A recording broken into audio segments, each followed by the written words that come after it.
Good morning friends, this is Anil and welcome to संस्थे बनेट। दोस्तों, आज के इस वीडियो में हम लोग देखेंगे 7वें चरण को लेकर के। 7वें चरण में क्या कुछ बदलाव होने जा रहा है दोस्तों, ये काफी महत्वपूर्ण होगा 6ठे चरण के भी अभ्यर्थियों के लिए जो 7वें चरण में हिस्सा लेने वाले हैं, और जो शिक्षक अभ्यर्थी जो 7th चरण वाले हैं उन लोगों के लिए बहुत ही महत्वपूर्ण है। पिछली बार की जो बहाली हुई थी दोस्तों वो 2012 नियमावली के आधार पर हुआ था, लेकिन 7th फेज की जो बहाली होने वाली है वो 2020 नियमावली के आधार पर होने वाला है दोस्तों। 2020 के जो नियमावली है, इस नियमावली के आधार पर इस बार आपका बहाली प्रक्रिया पूर्ण होने वाली है। जो 7th फेज की बहाली प्रक्रिया है दोस्तों, अगस्त फर्स्ट वीक में नोटिफिकेशन आने की पूर्ण संभावना है।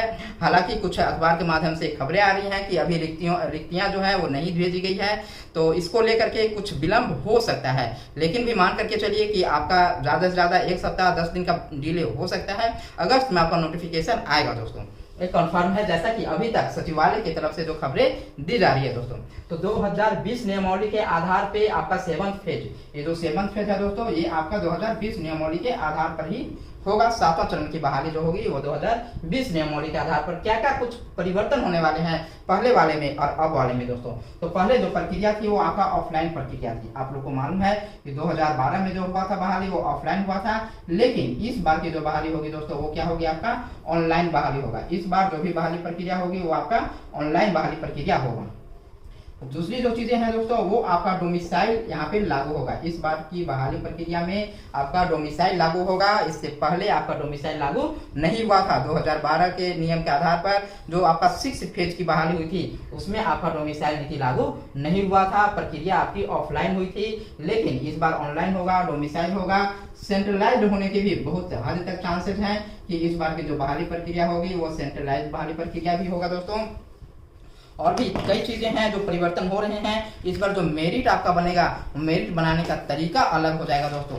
जो आपका 2012 नियमावली के आधार पर 6th फेज में जिस तरह से आपके बनाए गए थे मेरिट, ये आपका मेरिट इस बार बनाने का तरीका अलग हो जाएगा। और शिक्षा विभाग की माने तो इस बार जन प्रतिनिधि जो हमारे बीच थे, पिछली बहाली प्रक्रिया में मुखिया प्रमुख का बहुत बड़ा रोल होता था, तो जन प्रतिनिधि भी इस बार की बहाली से बाहर हो जाएंगे दोस्तों। 7th फेज की जो बहाली आ रही है इसे जन प्रतिनिधि जो है, मुखिया प्रमुख, इन लोगों का बहुत बड़ा रोल था। आप 6th फेज की बहाली में देखेंगे, लेकिन इस बार ये इनका रोल नहीं होगा।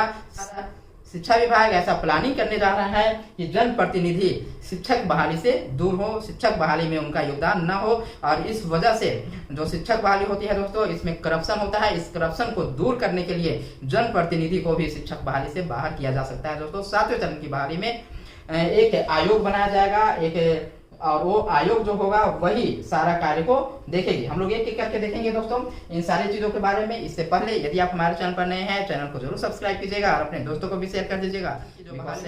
वो ऑफलाइन हुई थी और उसमें अभ्यर्थी जो थे दोस्तों वो पूरे बिहार का भ्रमण करके फॉर्म को डाल रहे थे। यदि पटना में कोई फॉर्म डालना है तो आपको पटना जाना होगा, यदि दरभंगा में जाना है तो आपको दरभंगा जाना होगा, यदि मधुबनी में फॉर्म फिल करना है तो मधुबनी जाना होगा, सासाराम में, कैमूर में कोई फॉर्म फिल करना है तो आपको वहां जाना होगा।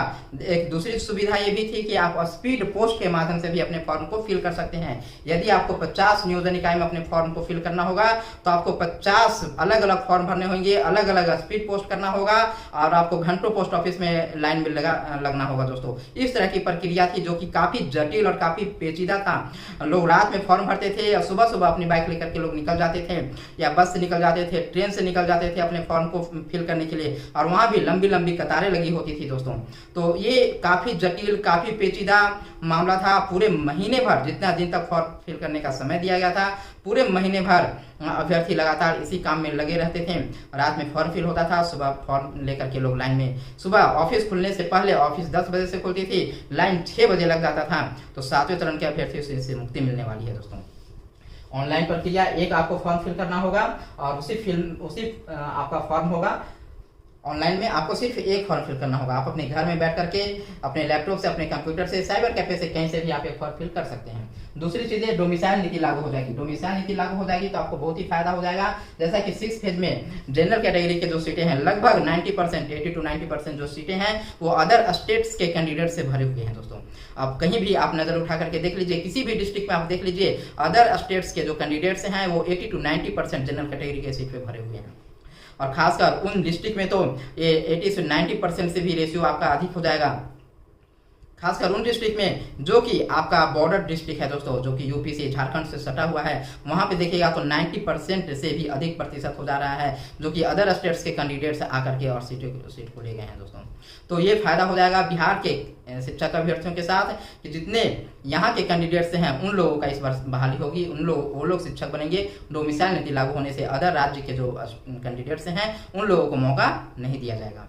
अगली जो चीजें हैं तो वो सेंट्रलाइज होगी, तो आपका जो मेरिट लिस्ट भी बनेगा दोस्तों वो सेंट्रलाइज बनेगा, एक ही जगह पे एक ही वेब पोर्टल। जैसा कि वेब पोर्टल से इस बार की बहाली होने वाली है, तो वेब पोर्टल होगा और वेब पोर्टल पे सबका मेरिट बन करके और उसे ही नियोजन इकाई में ट्रांसफर कर दिया जाएगा। तो जो आप देखते हैं कि मेरिट बनने में काफी धांधली होती है, मेरिट को कम नीचे कर दिया जाता है, नंबर को गलत कर दिया जाता है, जो आपके चहेते उम्मीदवार हैं, चहेते कैंडिडेट्स हैं, उसके मार्क्स को बढ़ा दिया जाता है, दूसरे के मार्क्स को कम कर दिया जाता है। इस तरह की तमाम चीजें होती हैं, तो ये भी चीज नहीं होगी, किसी भी तरह का कोई त्रुटि नहीं होगा।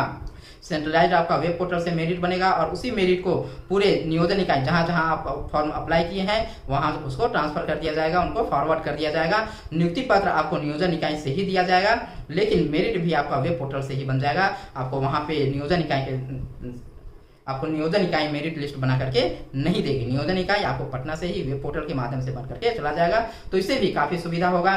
प्रोविजनल मेरिट लिस्ट आती थी, लोग देखते थे कि कहाँ पे गलती है, नाम में गलती है, फादर्स नेम में गलती है, डेट ऑफ बर्थ में गलती है, एड्रेस में गलती है, फिर उसकी आपत्ति किया जाता था, जा करके आपत्ति कीजिए या ऑनलाइन आपत्ति कीजिए। तो बहुत तरह की चीजें हो रही थी, बहुत पेचीदा था, लेकिन इस बार ऐसा कुछ भी नहीं होगा, सेंट्रलाइज तरीके से होगी। यदि उसमें कहीं पर भी गलत होगा तो आप बिल्कुल ऑनलाइन ही उसका आपत्ति कर सकते हैं, आपको कहीं जाने की जरूरत नहीं है। और नेग्लिजिबल जो गलतियां होंगी वो बहुत कम गलतियां होंगी। मेरिट बनाने का तरीका भी इस बार अलग हो जाएगा दोस्तों। जो मेरिट आपका 1 to 5 में जो बना था बेसिक ग्रेड के लिए, स्नातक ग्रेड के लिए 6 to 8 में वहां पे जो बनाने का तरीका था, इस बार बनाने का तरीका अलग हो जाएगा। किस तरह से मेरिट बनेगी एक दूसरे वीडियो में हम लोग उसके बारे में विस्तृत रूप से जानेंगे। नेक्स्ट जो है आपका जनप्रतिनिधि, ये देख लीजिए, जनप्रतिनिधि बाहर हो जाएंगे। एक आयोग का गठन किया जाएगा, जैसे कि एसएससी का आयोग है, बिहार एसएससी का आयोग है और आपका बीपीएससी का आयोग है, उसी तरह से एक आयोग बनाया जाएगा जिसमें कुछ ऑफिसर्स होंगे, आईएएस अधिकारी होंगे और भी जो भी मेंबर्स उसमें बनेंगे। एक आयोग होगा और वो आयोग ही नियोजन प्रक्रिया को पूरी देखभाल करेगी। किसी भी तरह का कोई जनप्रतिनिधि, मुखिया हो या प्रमुख हो, उन लोगों की भागीदारी इस बार नहीं होगी। इससे बहुत ही फायदा होगा दोस्तों। जनप्रतिनिधि नहीं रहेंगे, सारे सरकारी ऑफिसर्स होंगे। करप्शन बिल्कुल नहीं होगा, करप्शन को पूरी तरह से दूर कर दिया जाएगा यदि आयोग बना दिया जाएगा। बातें इस पे भी चल रही है सचिवालय में। उम्मीद है कि 7वें चरण की बहाली में इसे भी लागू किया जाएगा और जनप्रतिनिधि इससे बाहर हो जाएंगे। तो बहुत हद तक और बहुत सही डिसीजन होगा शिक्षा विभाग का, यह बहुत ही सही डिसीजन होगा। और जो मेरिट के कैंडिडेट्स होंगे, मेरिट स्टूडेंट्स होंगे, वही सिर्फ जा सकते हैं, जनप्रतिनिधि नहीं रहेंगे। इसका बहुत ही फायदा होगा। 2012 बहाली में या इससे पहले की बहालियां में जो मुखिया होते थे, प्रमुख होते थे, तो उस समय की क्या स्थिति थी और किसे बहाल किया जाता था, आप इससे बखूबी आप इसे जानते हैं दोस्तों। बताने की कोई ज़्यादा ज़रूरत नहीं है। लेकिन जनप्रतिनिधि 7वें चरण की बहाली से बाहर होने वाले हैं, तो ये मान करके चलिए कि इस बार की जो बहाली होगी वो बिल्कुल फ्रेश बहाली होगी। तो 7वें चरण की जो बहाली होने वाली है दोस्तों, इसमें ये सारे बदलाव होने वाले हैं, क्योंकि इस बार की जो बहाली होगी दोस्तों वो 2012 की नियमावली के तहत नहीं बल्कि 2020 की नियमावली के तहत होगा। और 2020 की जो नियमावली है दोस्तों उसमें बहुत सारी चीज़ों का परिवर्तन किया गया है, जो कि बहुत सारा चीज़ है वो 2012 नियमावली से अलग है इसमें। तो इस बार की जो बहाली होगी वो पहले वाली बहाली की तरह से पेचीदा नहीं होगी, काफ़ी जटिल प्रक्रियाएं थी, तो वो सारा चीज़ इसमें नहीं होगा। मेरिट बनाने का तरीका भी इसमें चेंज कर गया है। हम लोग एक दूसरे वीडियो में उसके बारे में भी डिस्कस करेंगे और किस तरह से मेरिट आपका बनेगा बेसिक ग्रेड में या स्नातक ग्रेड में, उसके बारे में हम लोग पूरी विस्तार से देखेंगे दोस्तों। आज की इस वीडियो में इतना ही, फिर मिलते हैं अगले वीडियो में। आप संजय बनेज के साथ बने।